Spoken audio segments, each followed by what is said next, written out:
David Oliverio, the Preaching Humanist, back. Here we are on May the 20th, right in the middle of the corona pandemic. I hope everyone is being safe and doing well out there.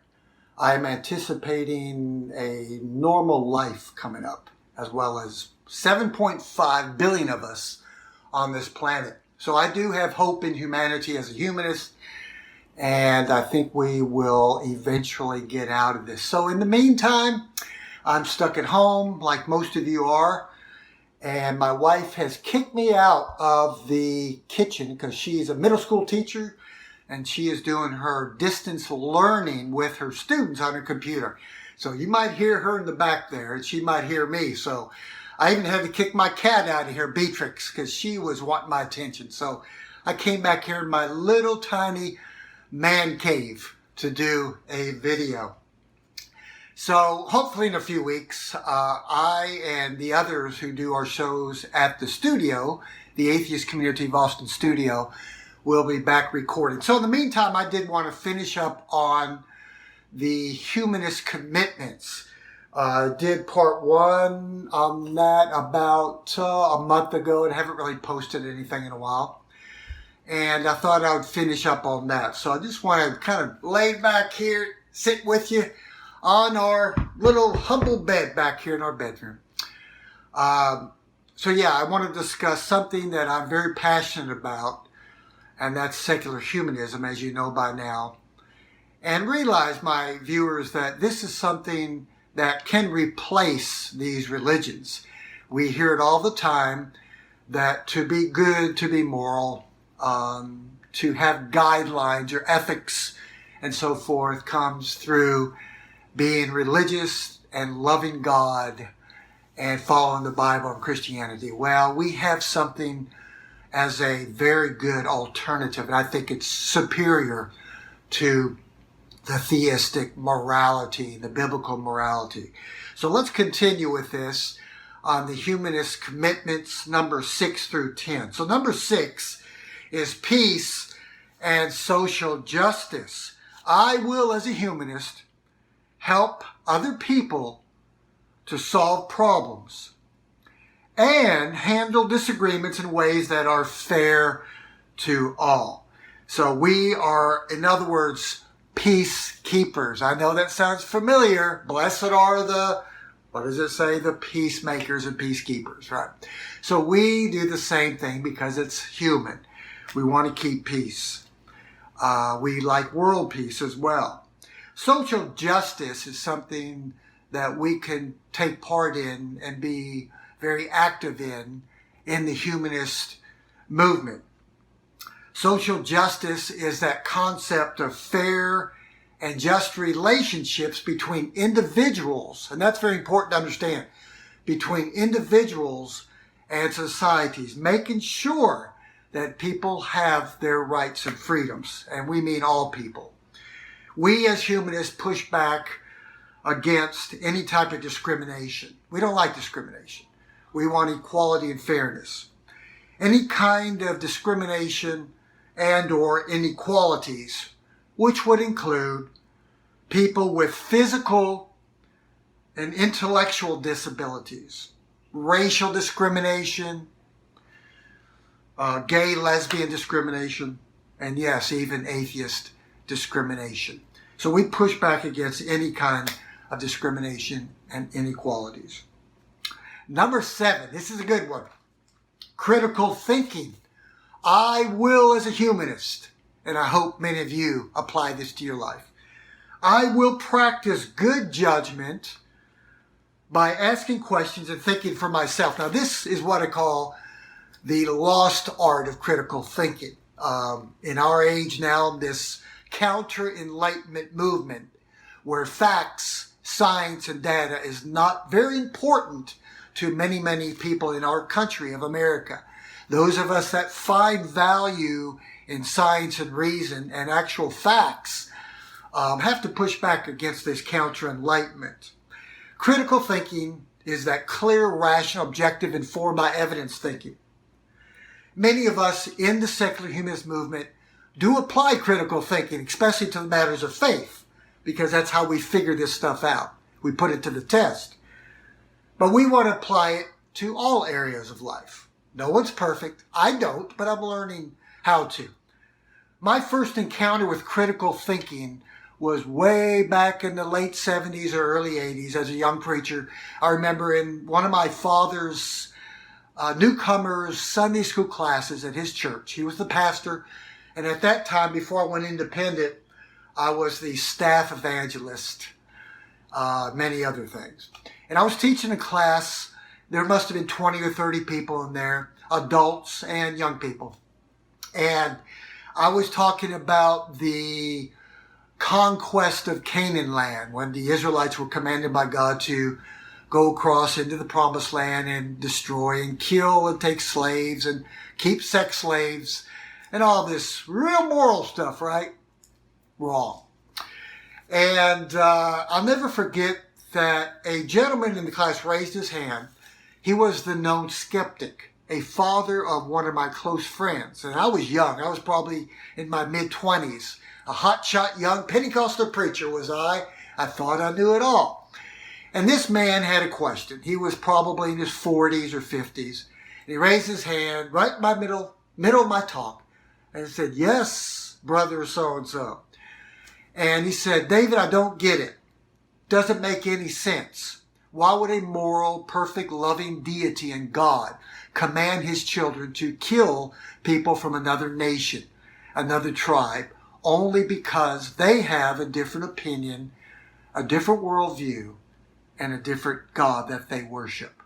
Now that was my first encounter with actual critical thinking, because he had other questions for me through the years before I left that church to go and do my own evangelism and started my own churches a few years later.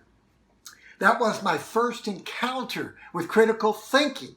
Now, that plagued me for many years as a young preacher.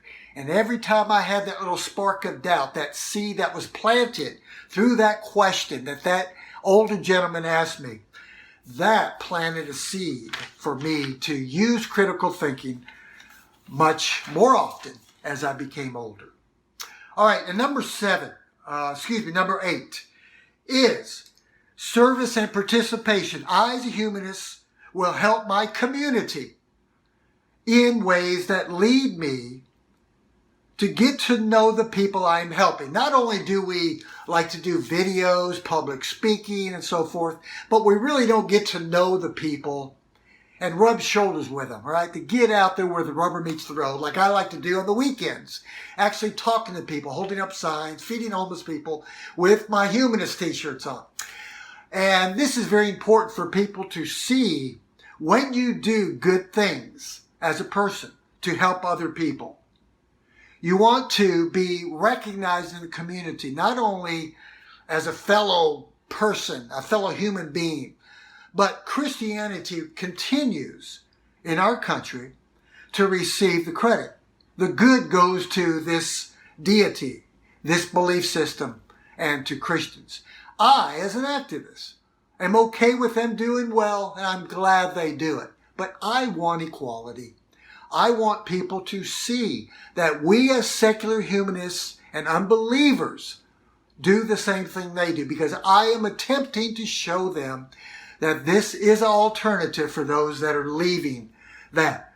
So rather than just standing behind a camera or do public speaking and do debates online, which is all good, getting out there in the community, getting to know the people, finding common ground with other people of different belief systems, and we can actually work together with them, social justice, equality, and other things together. That's very important. All right, and number 9 is a really important one. I love this one.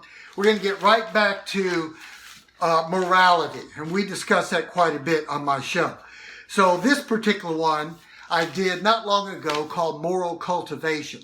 So number 9 is I will help others in need without hoping for rewards, which is simply ethical behavior, producing moral cultivation. That quote I like to use from Socrates.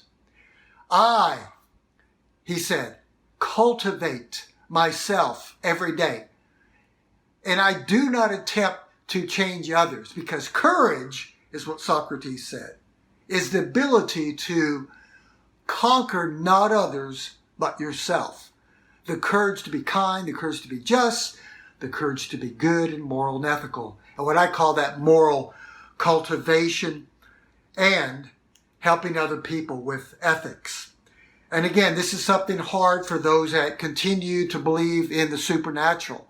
That those of us that do not believe in any concept of gods, spirits, angels, or any theistic religion can be ethical and good and produce moral character. That's very important to us. And most definitions that I've committed to memory on the topic of humanism, they're very similar. Most of them start out with personal ethics and morals, and then sharing that with other people for the benefit of all humanity. And that's very important. And of course, number 10, we want to close with. This is another very important one. And of course, that's just altruism. I talk about this often, the big A word, that is hard for many believers to understand that we do. So altruism, I as a humanist, will help others in need without hope of any kind of reward. Now, this is one of the progressive values of secular humanism I talk often about. It's number 2. It's about the altruism, reaching out to other people. Now, the closest thing to pure altruism, if there is such a thing as pure altruism, would be not what the Bible says, right? I hear that often, that the greatest love on earth is that a man lay down his life for his friend. Well, no. Actually, in the realm of reality, let's talk reality, there ain't no greater love on earth than parental love. And let's go higher and stronger than even that. Let's call it a mother's love. The closest thing to true altruism, unselfish giving without the hope of any rewards, would be a mother's love. So we have examples of altruism in the secular humanist community. Of course, my friend Virginia Miller, the president of Austin Humanists at Work, all the wonderful things they do. Our very popular friend Phil Session from the Atheist community of Austin, the Austin Helping the Homeless, thousands of other things that Phil and his helpers are involved in, all under the banner of humanism. Foundation Beyond Belief, and so many other great organizations that do this. So there you have it, folks. I finally finished the 2 episodes on the 10 humanist commitments. I think it's important to share this with other people, and I know it's not that interesting. It's not as exciting as debates against believers, right? But this is important for us to grow into this, and not only for our personal life and growth, but for others and helping others, and also showing a very supernatural world. The majority of humans still hold on to the ideas of gods. But once they see that you can continue being good, having a good life and helping other people without that stuff, I think it's a better world without that. So let's show the world. Let's let the light of secular humanism shine. Have a wonderful day. And I hope to see you back soon at the studio. Have a good day.